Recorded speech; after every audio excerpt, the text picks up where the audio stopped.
রূপ দেখলাম, কে পুরুষ?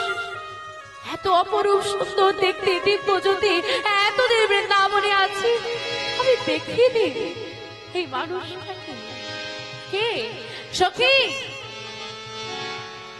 এমন দিব্য জ্যোতি কে পুরুষ? আমি দেখিনি কেন এতদিন? ওরে মাধবী, এই সেই কৃষ্ণ যাকে দেখলে তুই ঘরে লুকিয়ে যেতিস, দেখবি কি করে? কৃষ্ণ, কৃষ্ণ, এই সেই বৃন্দাবন চন্দ্র কৃষ্ণ। আমি এতদিন এর থেকে দূরে থাকলাম। মা, তুমি কি করলে মা? মা,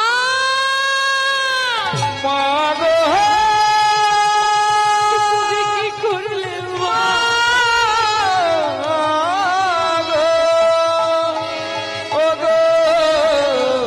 গর্ভধারিণী মায়া মা,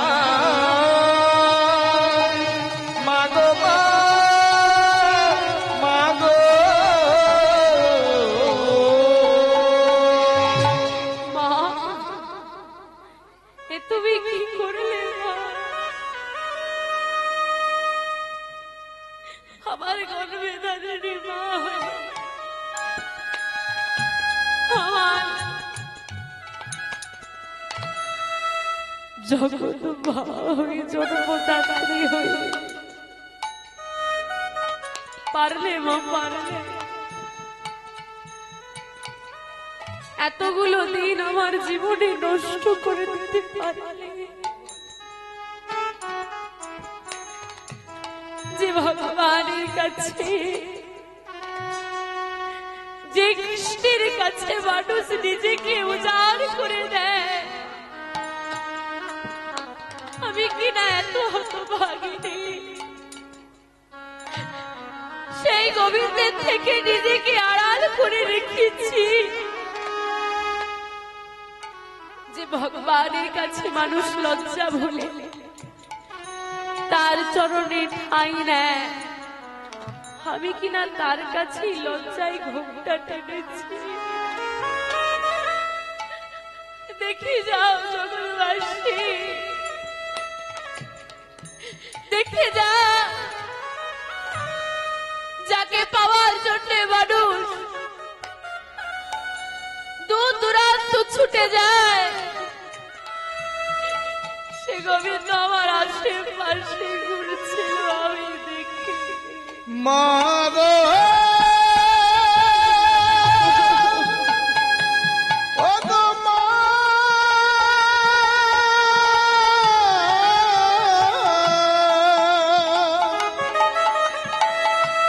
আমায় কৃষ্ণ কৃষ্ণ চরণ থেকে বঞ্চিত করিলে,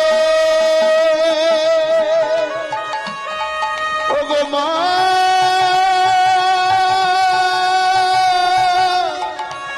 মা, মা, মা গো।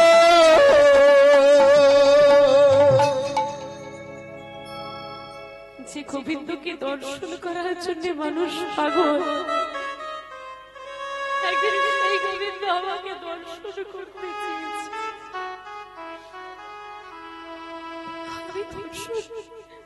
আমি আমার ঘটনাটা শোনালাম,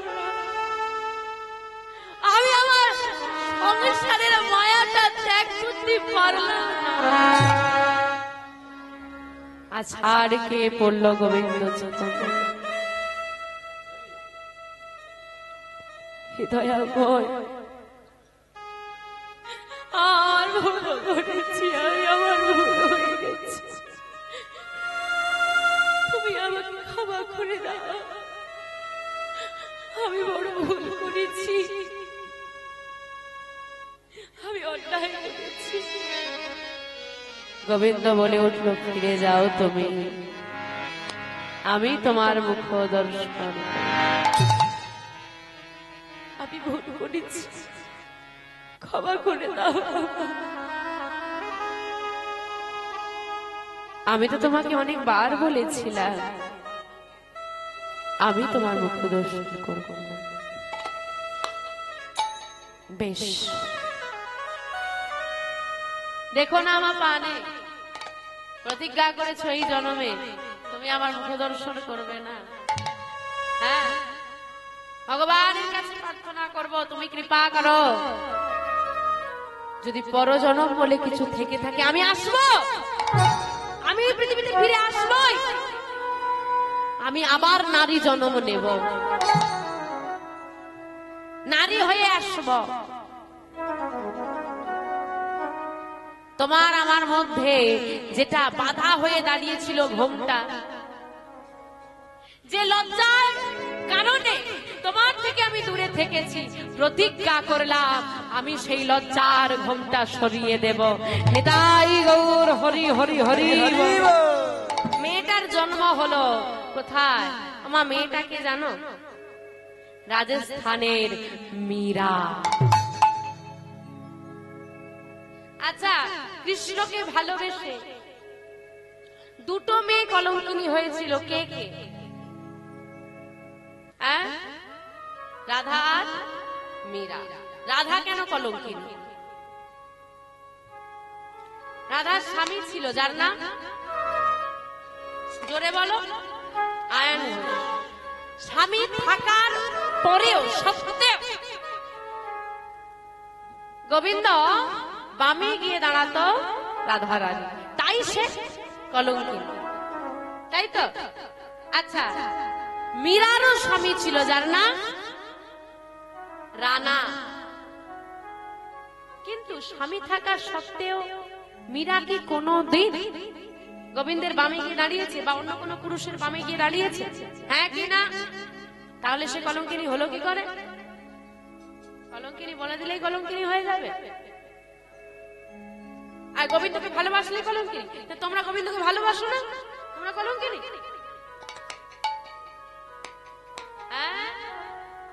এই যে আজকে এখানে নাম চলছে, বাবারা বসে আছে, মায়েরা বসে আছে, একসঙ্গে বাহু তুলছে, ভজন গান হলে একসঙ্গে সবাই আনন্দ করে, করে না?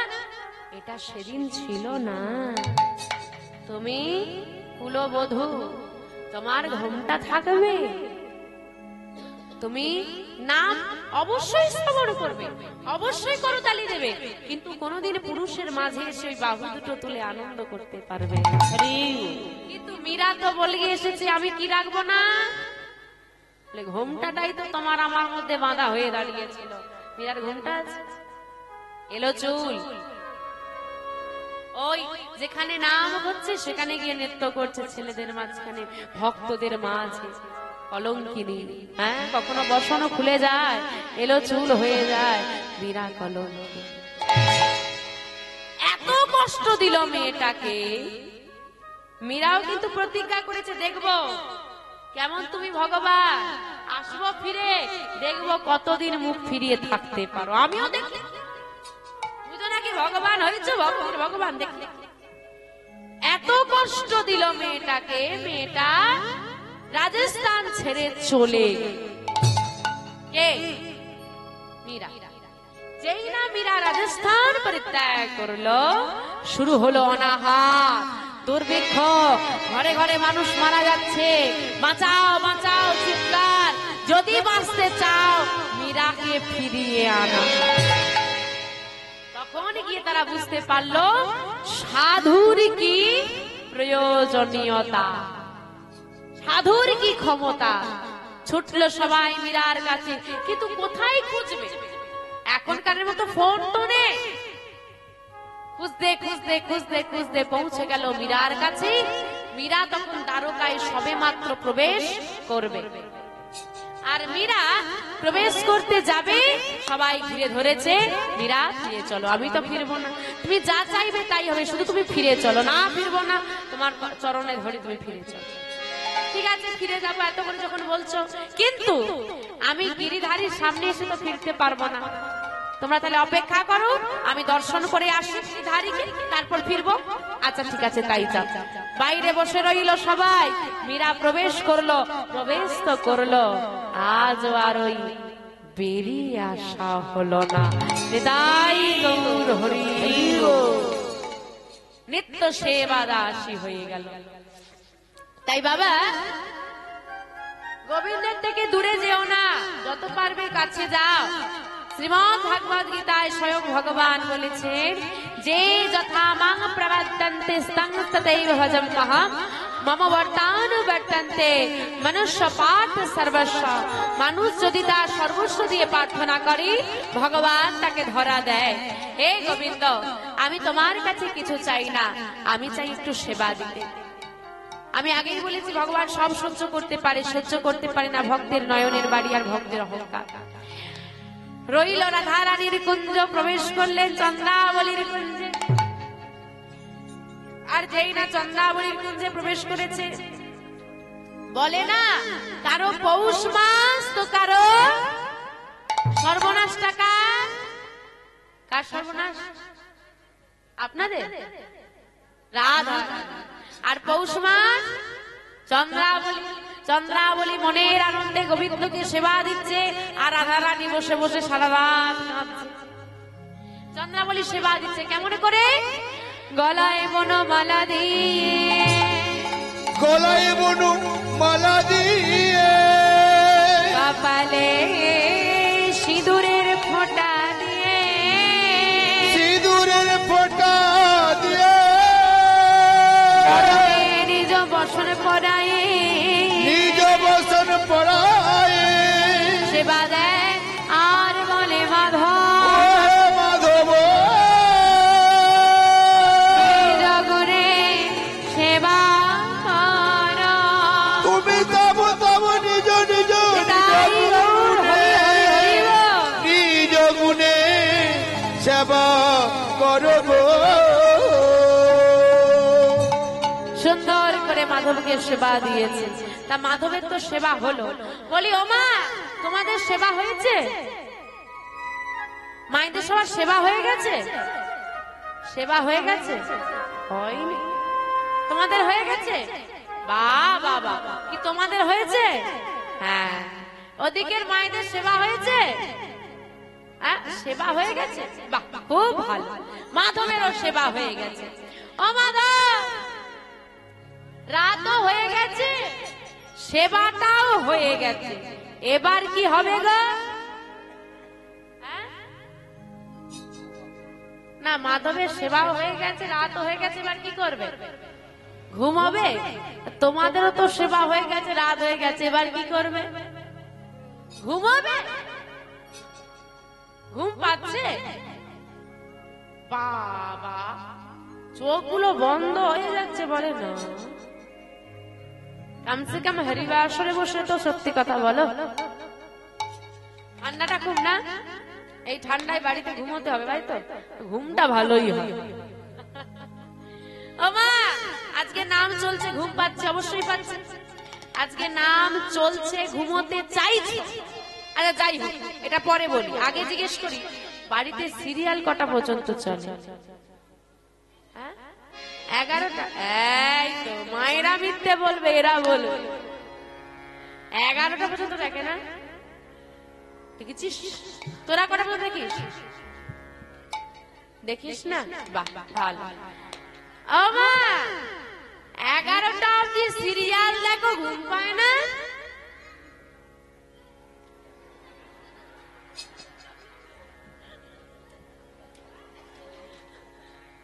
তোদের তো ঘুম পাবে না, ও দেখেই বোঝা যাচ্ছে। তখন তোরে বলা হচ্ছে চুপ কর, চুপ কর, চুপ কর, মুখেই লাগে।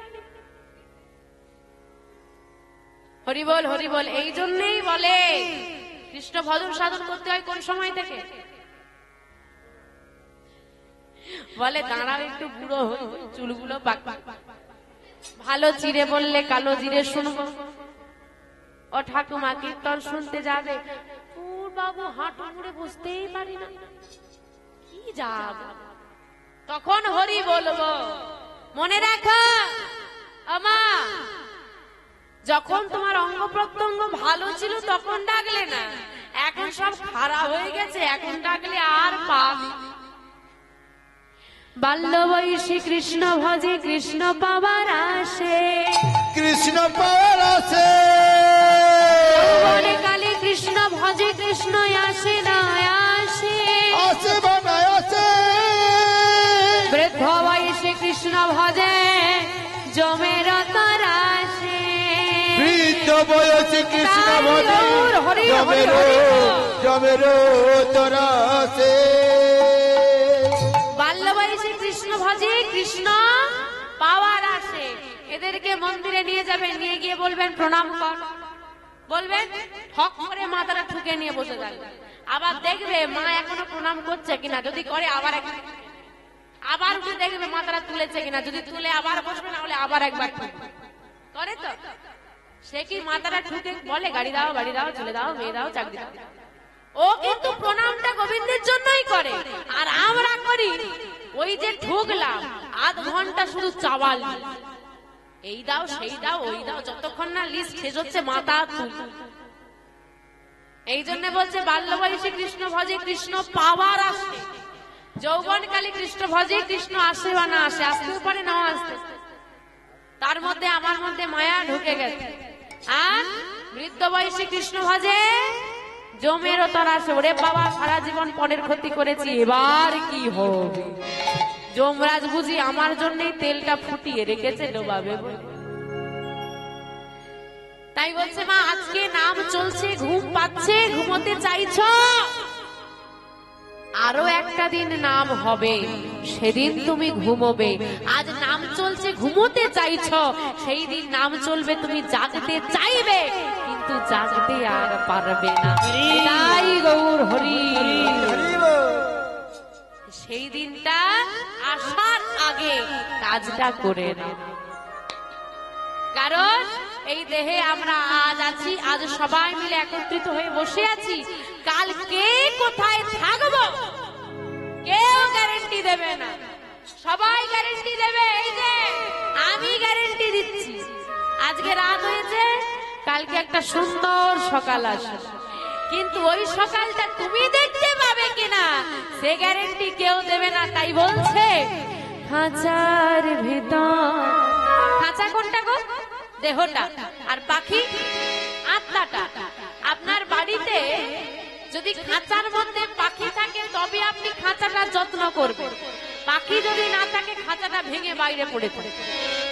তাই বাবা, যতদিন পাখি আছে কত যত্ন শরীরের, পাখি যেই না চলে যাবে এই সুন্দর শরীরটাকে বাড়ি মেরে মেরে আগুনে পোড়াবে।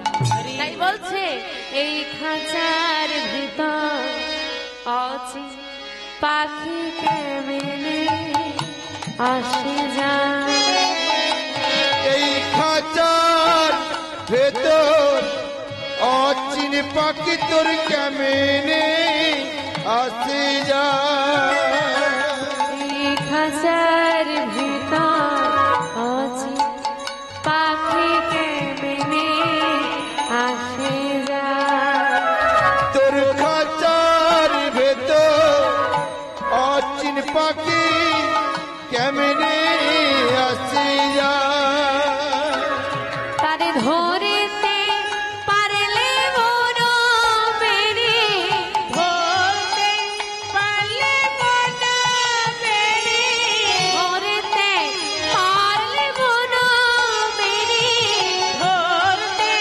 পারলে মন মেরে, আমি দিতাম পাখির পায়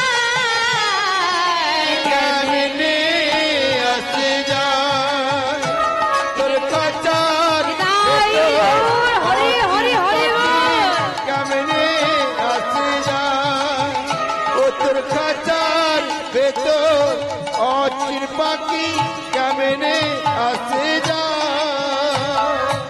আমা মাধবকে বলছে, ও মাধব সেবাও হয়ে গেছে, রাত হয়ে গেছে, বা শয়নে যাও। মাধব চন্দ্রাবলীর কথা মতো শয়নে গেছে, কিন্তু শয়নে গেলে হবে, আর একজন যে বসে বসে কাঁদছে গো, সেটা বলা যাচ্ছে না। মাধব চিন্তা করছে, আমি যদি ঘুমের অভিনয় করে শুয়ে থাকতে পারি, চন্দ্রাবলী ভাববে আমি ঘুমিয়ে গেছি, আমি ঘুমিয়ে গেছি দেখে চন্দ্রাবলী ঘুমিয়ে যাবে, চন্দ্রাবলী ঘুমিয়ে গেলে আমি চলে যাব। এই চিন্তা করে নয়নটা বন্ধ করে শয়নে আছে, আর চন্দ্রাবলী বসে বসে চরণ সেবা করছে। হ্যাঁ, আর গোবিন্দ মনে মনে চিন্তা করছি চন্দ্রাবলী কখন ঘুমোবে, কখন ঘুমোবে, কখন ঘুমোবে।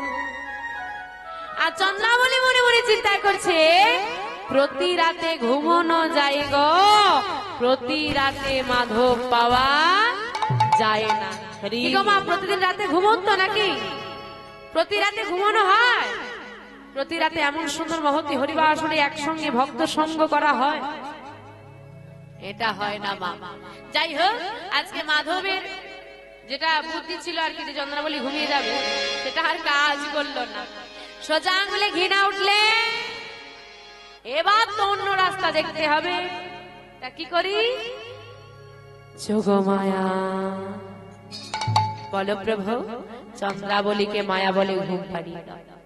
গোবিন্দের কথা মতো এইবার চন্দ্রাবলীকে মায়া বলে যোগমায়া ঘুম পাড়িয়ে দিয়েছে। যেই না ঘুমিয়ে পড়েছে চন্দ্রাবলী, মাধবের চরণটা ছেড়ে আর অমনি মাধব কি করেছে, তাড়াতাড়ি করে চন্দ্রাবলীর কুঞ্জ ছেড়ে বাইরে বেরিয়ে এসে মাথায় হাত। সর্বনাশ হয়ে গেছে। কি হয়েছে গো? আমার মিলন হওয়ার কথা কখন ছিল? কখন মিলন হওয়ার কথা ছিল? গোধূলি বেলায়। গোধূলি বেলায় মিলন হওয়ার কথা ছিল। আজকে গোধূলি বেলা পেরিয়ে, সন্ধ্যা পেরিয়ে, রাত্রি পেরিয়ে প্রভাত। না জানি রাধা রানী কি করছে। ওরে বাবা, গোধূলি বেলায় যাওয়ার কথা ছিল, সকাল হয়ে গেছে। আর এদিকে রাধা রানী কি করছে? সারা রাত কেঁদে কেঁদে দেখছে গোবিন্দ আসেনি। আর গোবিন্দ যখন আসেনি, যা সেবার বস্তু সাজিয়েছিল সব ছুঁড়ে ফেলে দিয়েছে। ফেলে দিয়ে মান করে বসেছে, বধূর সঙ্গে আমি আর কথা বলবো না। আর এদিকে বধূ চন্দ্রাবলীর কুঞ্জ পরিত্যাগ করে ছুটতে ছুটতে রাধারানীর কুঞ্জ পানে চলেছে। কেমন করে গো? হেতা চন্দ্রাবলী শোনে কুসুম কাননে, সুখেতে ছিলেন শ্যাম।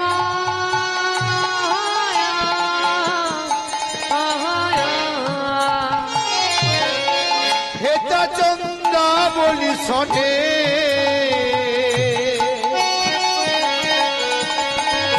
কুসুম কাননে, সুখেতে ছিলেন শ্যাম।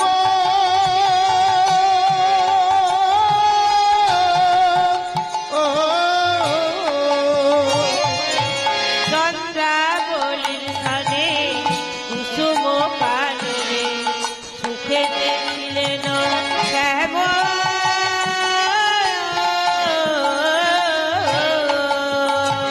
আবার প্রভাতে উঠিয়া ঢলিয়া ঢলিয়া, আবার প্রভাতে উঠিয়া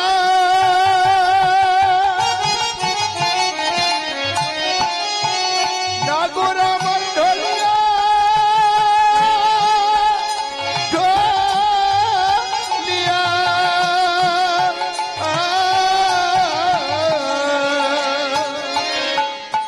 আবার চলিল রাধার ধাম। মরি চলিল রাধার ধাম। প্রভাতে উঠিয়া ঢলিয়া ঢলিয়া, প্রভাতে উঠিয়া ঢলিয়া ঢলিয়া, চলিল রাধার ধাম মরিরে, চলিল রাধার ধাম। শ্যামনগর আমার চলেছে গো, রামনগর আমার চলেছে গো, নাগর আমার চলেছে গো।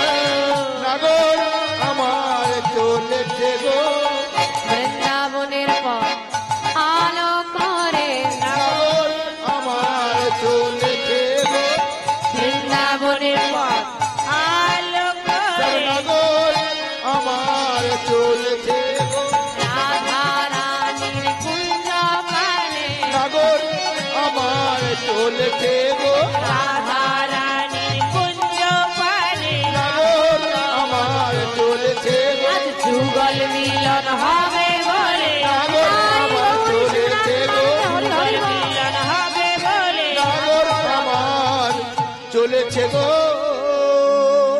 শ্যামনগর ছুটতে ছুটতে এসে যেই না রাধারানীর কুঞ্জের দ্বারে প্রবেশ করবে, সখীরা বাধা দিয়েছে। দাঁড়া, কোথায় যাচ্ছ? কেন? বিনোদিনীর কাছে। বিনোদিনীর কাছে? না না না, বিনোদিনীর কাছে তুমি যেতে পারবে না। কেন? বিনোদিনীর কাছে যাওয়ার সময় চলে গেছে। বিনোদিনীর কাছে তুমি আর যেতে পারবে না, বিনোদিনী মান করে। তবে আমরা তোমাকে প্রশ্ন করব, আমাদের প্রশ্নের উত্তর দিয়ে উত্তীর্ণ হতে পারলে প্রবেশ করতে দেব, না হলে নয়। আচ্ছা বলো কি প্রশ্ন?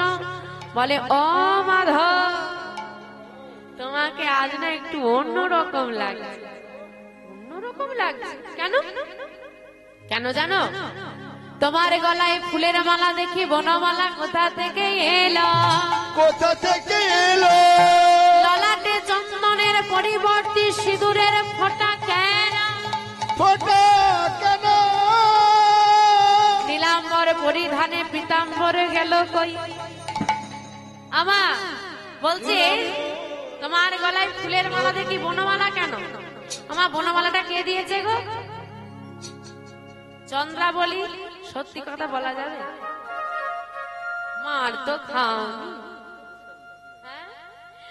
কি বলা যায়, কি বলা যায়, কি বলা যায়? এই দেখো, প্রতিদিন তো ফুলের মালা পরি, একই মালা রোজ রোজ ভালো লাগে, এই জন্য বনমালা পরেছি। কেন ভালো লাগছে না? কেন ভালো লাগবে না? তোমাকে তো খুব সুন্দর দেখতে, তাই খুব ভালো লাগছে। তাই যদি হয় মাধব, তা নয় বুঝলাম, ভালো লেগেছে বলে বনমালা পরেছো। তা তোমার ললাটে তো চন্দনের সেবা করা থাকে, আজকে সিঁদুরের ফোঁটা পরেছো কেন? বলে কাল রাত্রে আমি গৌরী পূজা করেছি তাই। বাবা বাবা, ভালো ভালো ভালো, পূজা টুজা করছো শুনেও ভালো লাগলো, ভালো। তাই যদি হয়, পরনের পীতাম্বরের পরিবর্তে নীলাম্বর কেন? আমার পীতাম্বর মানে কি গো? পীত বর্ণের বসন। পীত বর্ণ মানে কোন রং?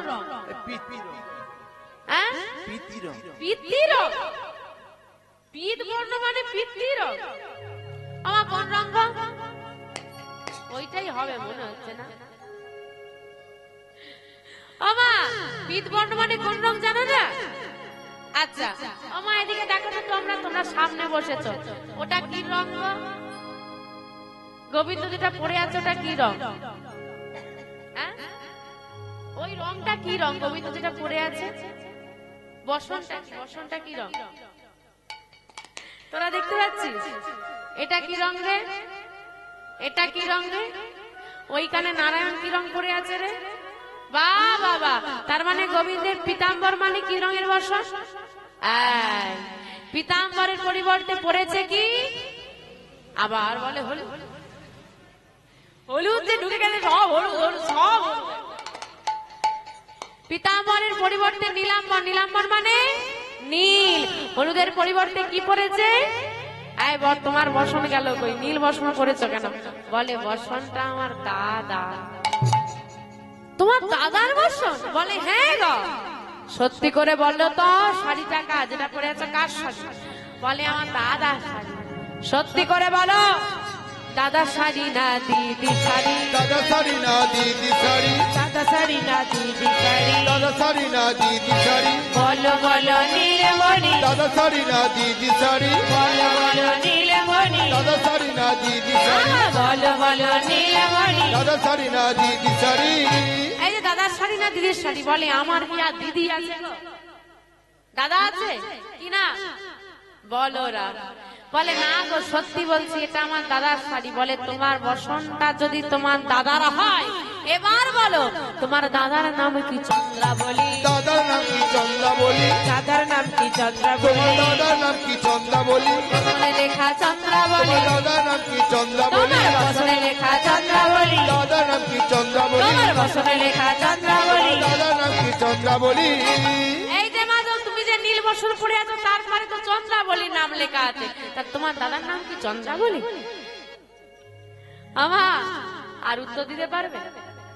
নতমস্তকে দাঁড়িয়ে বলছে, আমার না ভুল হয়ে গেছে, আমাকে ক্ষমা করে দাও। সখীরা একে অপরকে ডাকছে আর বলছে, দেখ দেখ দেখ দেখ, আহা নাগর আমার হার মেনেছে। নাগর আমার হার মেনেছে। নাগর আমার হার দেখ দেখ, নাগর আমার হার মেনেছে। উত্তর প্রতি উত্তর দিতে নাগর আমার হার মেনেছে। উত্তরের প্রতি উত্তর নাগর আমার হার মেনেছে উত্তর প্রতি উত্তর দিতে নাগর আমার হার হার মেনেছে মেনেছে। উত্তরের প্রতি উত্তর দিতে নাগর আমার হার মেনেছে নাগর হার মেনে নিয়েছে, নাগর হার মেনে নিয়েছে, নাগর হার মেনে নিয়েছে। এই যে শর্তই ছিল, উত্তীর্ণ হতে পারলে প্রবেশ করতে দেবো, না হলে নয়। এবার তাহলে তুমি ফিরে যাও। গোবিন্দ করজোড়ে বলছে, তোমরা আমাকে নাই বা ক্ষমা করলে আমার বিনোদিনী আমাকে ঠিক ক্ষমা করবে। তুমি শুধু একবার আমাকে প্রবেশ তো করতে দাও। আচ্ছা, তোমার বিশ্বাস বিনোদিনী তোমাকে ক্ষমা করবে? আমার বিশ্বাস বিনোদিনী আমাকে ক্ষমা করে দেবে। বাবা বাবা, এত বিশ্বাস। কিন্তু বিনোদিনী যদি তোমাকে ক্ষমা না করে, কথা দিচ্ছি বিনোদিনী যদি আমাকে ক্ষমা না করে, আমি চলে যাব। বেশ, দ্বার ছেড়ে দিয়েছে। আর যেই না দ্বার ছেড়ে দিয়েছে, অমনি গোবিন্দ আমার প্রবেশ করেছে। আর প্রবেশ করে দেখছে বিনোদিনী বসে আছে মান করে। কেমন করে? দক্ষিণে ঘুমটা টানি মান করে বসে আছে রাধা বিনোদিনী।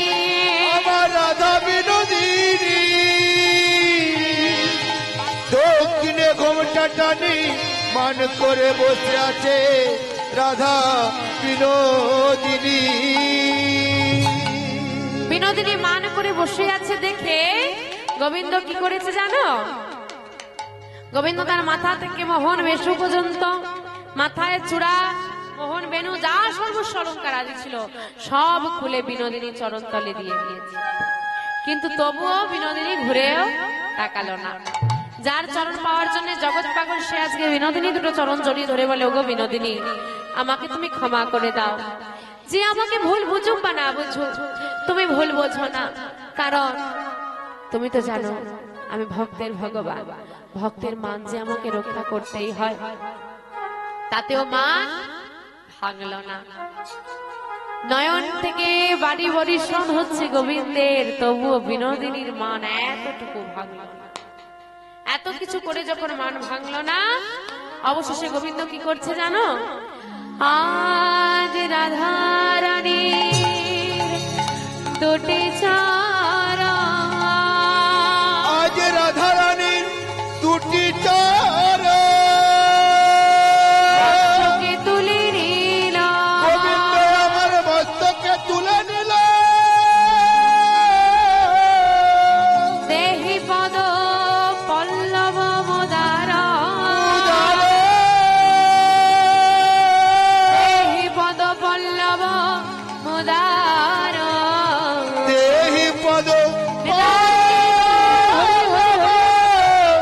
মুদার। আজকে রাধারানী দুটো চরণ ভগবান মস্তকে ধারণ করলেন, পদকর্তা কলম দিলেন, দেহি পদ পল্লবম মোদার। ভক্ত কবি জয়দেব, যিনি রচনা করেছিলেন গীত গোবিন্দম গ্রন্থ, সমগ্র গীত গোবিন্দম গ্রন্থ ভক্ত কবি জয়দেব রচনা করলেও তিনি লিখতে পারেননি এই গ্রন্থের শেষ দুটি লাইন। দেখো বাবা, যে পুরো গ্রন্থটা রচনা করে ফেললো, শেষ দুটো লাইন লিখতে পারল। গোবিন্দকে জানালেন, হে গোবিন্দ, হে কৃপা, তোমার মহিমা আমি তো বর্ণনা করে উঠতে পারলাম না। তোমার মহিমা তুমি প্রকাশ করো, তুমি লিখে দাও, তুমি বর্ণনা করো। ভক্ত ভগবানকে জানিয়েছে। আর ভগবান জয়দেব অজয় নদীতে স্নান করতে গেছে। জয়দেবের বেশ ধারণ করে ঘরে স্বয়ং ভগবান এসে হাজির। জয়দেবী স্ত্রী পদ্মাবতী মায়ের হাতে সেবা নিয়ে, স্নানাদি করে সেবা নিয়ে জয়দেব মন্দিরে বসে বাঁকা ঘনে সাপ বাঁকা লেখায় লিখলেন, সরগরলয় অখণ্ডল, সরোবরল অখণ্ডল, শিরসি মণ্ডল, ওম শিরসি মণ্ডল, দেহি পদ পল্লব মোদার, দেহি পদ পল্লব মুদার।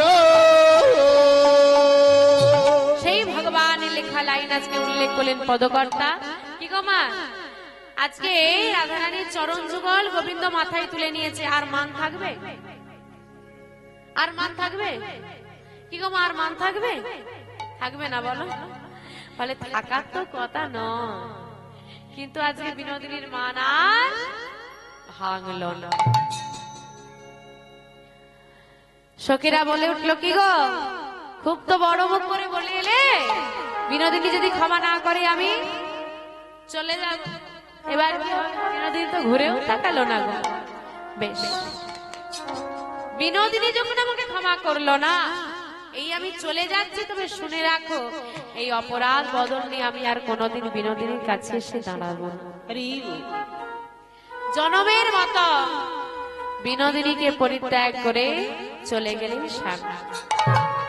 হ্যাঁ গো, যে যতই মান করুক আর যে যতই বলুক, আমি আর ফিরবো না।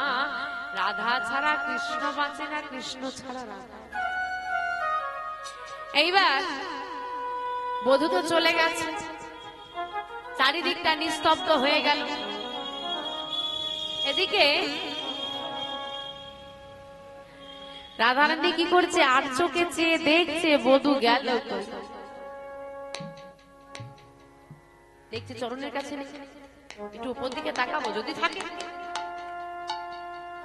মান করে আছে, ভালো করে আর চোখে তাকিয়ে দেখছে না, কেউ তো কোথাও নেই। ললিতা, ললিতা, বল কি হয়েছে? আমার বধূ কোথায় গেল? এতক্ষণ পর খোঁজ পড়েছে, তোর বধূ তো চলে গেছে। কোথায় গেছে?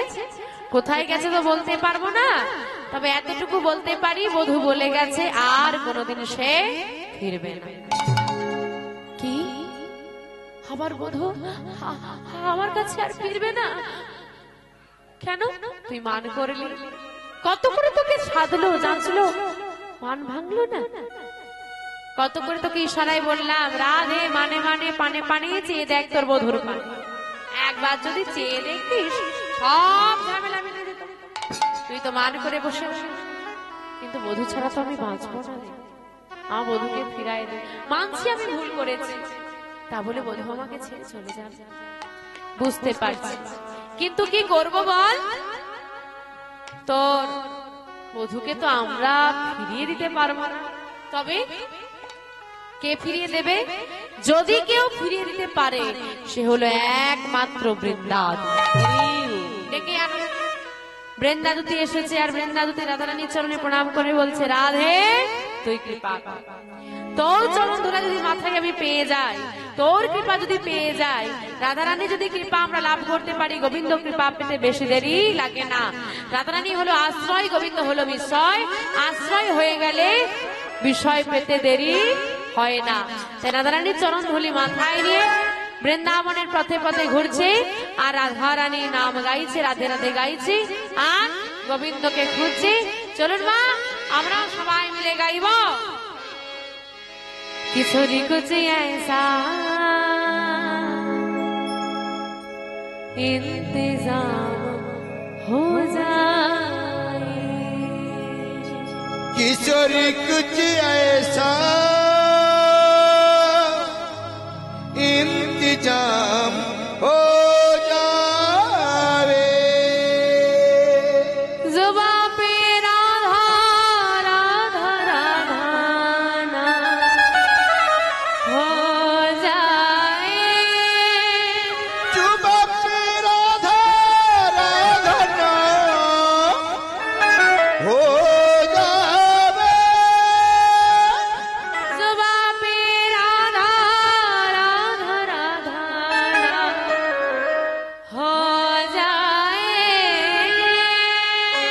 जुबां पे राधा राधा नाम हो जावे, किशोरी कुछ ऐसा इंतजाम हो जाए, किशोरी कुछ ऐसा इंतजाम हो जावे, किशोरी कुछ ऐसा इंतजाम हो जाए, किशोरी कुछ